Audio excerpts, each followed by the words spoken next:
Em momentos de grandes dificuldades, em que notícias tristes são trazidas para a gente, em que a gente vive momentos de tristeza, cada um necessita de um pouco de luz, um facho de luz, para continuar com esperança e firme na caminhada.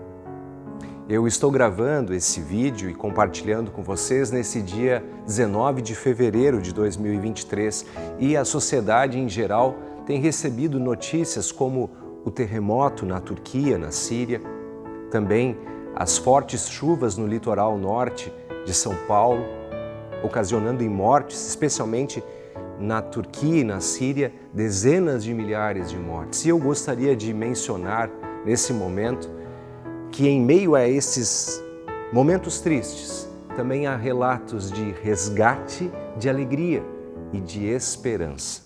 Um homem que foi resgatado conta que estava completamente soterrado, entulhos e entulhos sobre ele. E ele estava numa completa escuridão. Você imagina isso? Alguém que sofreu um terremoto, sua casa veio, caiu sobre ele e ele não enxerga nada. Sente uma dor aqui, uma dor ali no corpo, mas não vê sequer uma luz. Um dos homens, então, que foi resgatado nessa situação, conta que depois de muitas horas ali, já não sabia se estava sonhando, se estava fantasiando, se estava morto ou vivo.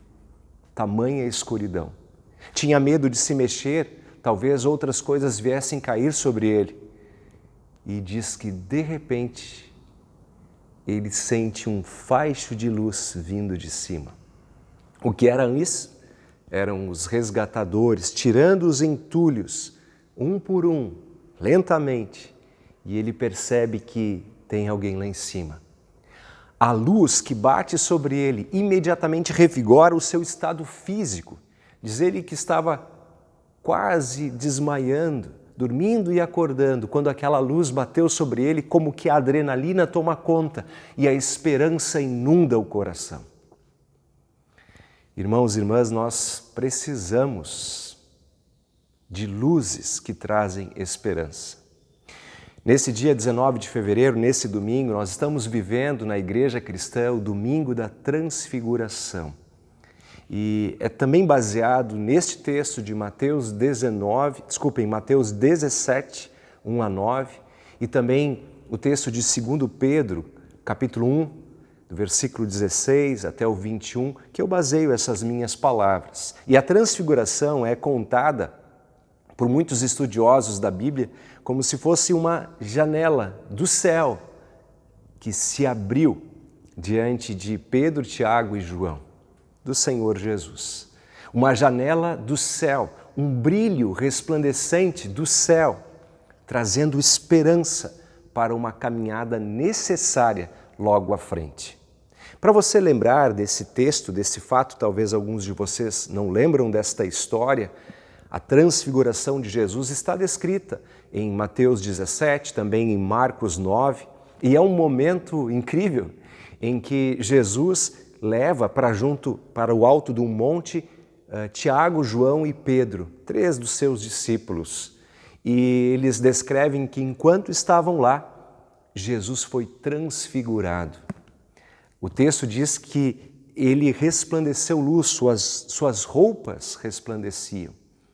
E ao lado dele apareceu 2 homens, Moisés e Elias. Ambos líderes do povo de Deus, o profeta Elias, o líder Moisés, já haviam falecido há muito tempo, mas aqui também tem a mensagem de luz, da certeza da vida. Deus é um Deus dos vivos. Moisés, Elias vivem, Abraão, Isaque e Jacó vivem, nós viveremos. Mas o ponto muito curioso e interessante é descrito também pelo evangelista quando diz que Moisés e Elias conversavam com Jesus sobre a caminhada ou as dificuldades que Jesus passaria para cumprir o plano da redenção. Ele teria que ir a Jerusalém, sofrer e morrer por todos os pecadores. Nesse momento em que humanamente Jesus sente dificuldades e aflição uma luz traz esperança, uma luz o fortalece. Mas Jesus é também o próprio Deus. Portanto, esta imagem resplandecente fortalece muito mais também aos discípulos e a continuidade do seu ministério. E é nesse sentido que lembramos as palavras do apóstolo Pedro na sua segunda carta, no capítulo 1, versículo 16 a 21, que de uma maneira sucinta diria que Pedro está dizendo que eles foram testemunhas oculares de um momento em que essa janela do céu se abriu, mas que nós também temos uma janela de luz, de brilho, para iluminar e para nos dar esperança, mesmo nos momentos mais difíceis. E essa janela que se abre trazendo a luz dos céus é a Bíblia, é a palavra de Deus. E isso é muito especial para cada um de nós. Pedro fala sobre o quanto estas palavras proféticas iluminam o dia a dia da gente. E eu abro aqui, literalmente, um texto, um versículo muito clássico de 2 Pedro 1, 20, 21, em que Pedro escreve assim: primeiramente, porém, saibam que nenhuma profecia da Escritura provém de interpretação pessoal, porque nunca, jamais qualquer profecia foi dada por vontade humana. Entretanto, homens falaram da parte de Deus, movidos pelo Espírito Santo.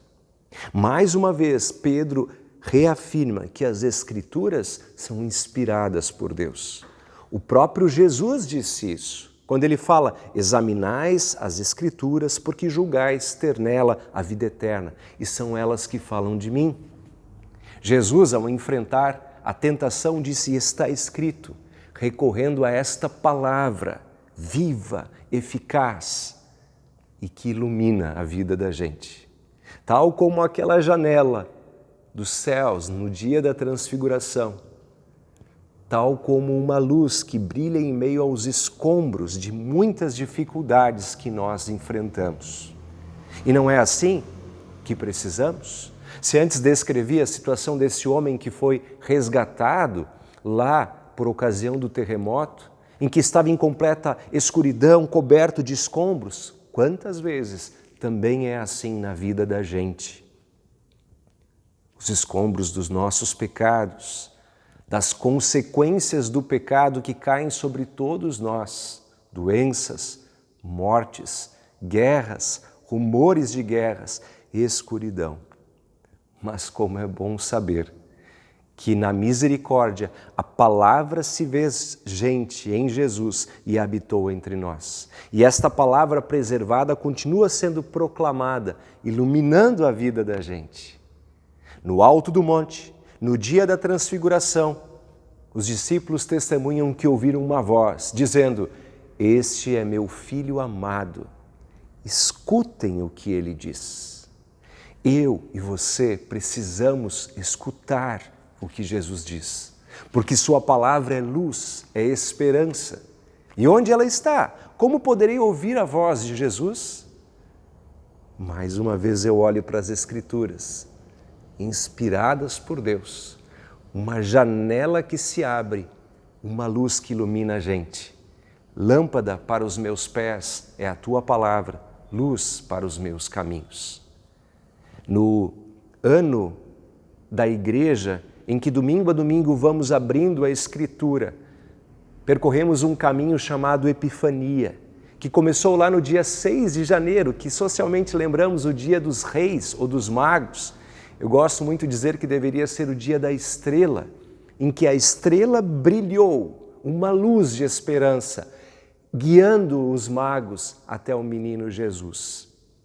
Esse período da igreja termina com o domingo da transfiguração. Logo então temos a quarta-feira de cinzas, que marca o início desta caminhada a Jerusalém, rumo à cruz. Mas começa com o domingo da transfiguração, dando ânimo e força na humanidade e na aflição de Jesus. As Escrituras são inspiradas por Deus. E a gente olha para esse livro e diz: qual o valor que ele tem?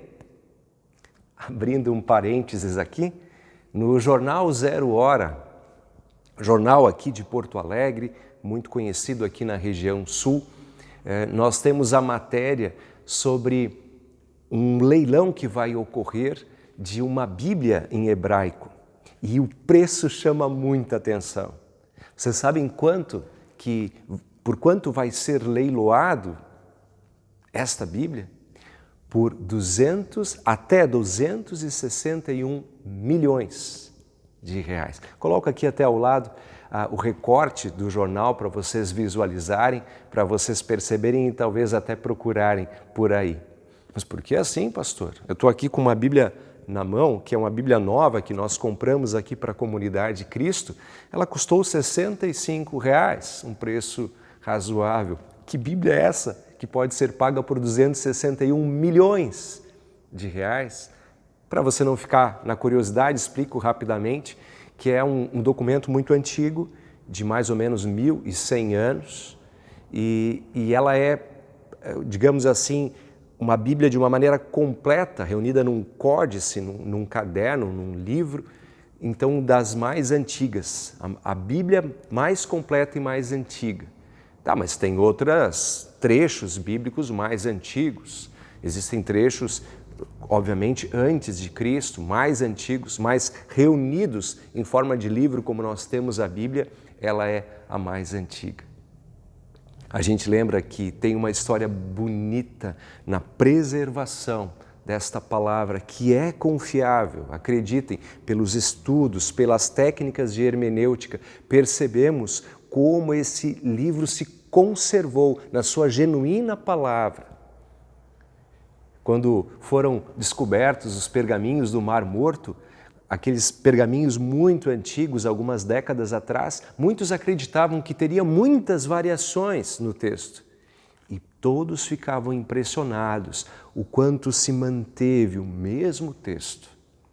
Nós cremos na inspiração da Bíblia. A Bíblia é uma palavra escrita por homens, numa linguagem humana. É óbvio que é numa linguagem humana, pois senão não entenderíamos, mas inspirada por Deus. E cremos que esta inspiração é plenária, completa, é verbal. Percebemos que o apóstolo, por exemplo, lê Gênesis 3,15, onde diz que o descendente nasceria de uma mulher e esmagaria o mal. E lá ele diz, olha, está no singular a palavra porque aponta para Jesus. Assim cremos que este livro aponta para Jesus, palavra por palavra, substantivos, verbos que apontam para Jesus. E é muito legal quando a gente pensa em preço, eu falei R$ 65 por essa, 261 milhões por aquela Bíblia em documento antigo, mas o preço é uma coisa, a questão do valor é outra. Qual é o valor que damos para esta palavra de Deus? Qual é o valor que damos a este livro? Como percebemos ou não ele como uma faixa de luz que traz esperança para enfrentar novos dias? Cremos, ensinamos e confessamos que, conforme a palavra de Paulo a Timóteo, toda a Escritura é inspirada por Deus. É uma palavra viva que nos fortalece. Agora, o verdadeiro valor dela não está num livro em si, nos papéis, mas para quem ela aponta. Se eu leio a Bíblia não na perspectiva cristocêntrica de Cristo, ela é um amontoado de palavras com leis, histórias, cultura, leis civis, e não aplico ela nada a mim. Agora, quando ela me revela Jesus, então Ele, que é a luz do mundo, também ilumina a vida da gente. Ele, o Salvador, é aquele que veio pagar e tirar todos os entulhos de pecados que estão sobre nós e faz sobre nós brilhar a sua graça, a sua misericórdia, para a gente ser resgatado deste terremoto de problemas e colocado na luz de Deus, para um dia não apenas uma janela ser aberta, mas os portões do céu, com a luz que nos conforta, nos consola da própria presença de Deus. Que assim, lembremos que lá também seremos transformados, transfigurados de glória em glória.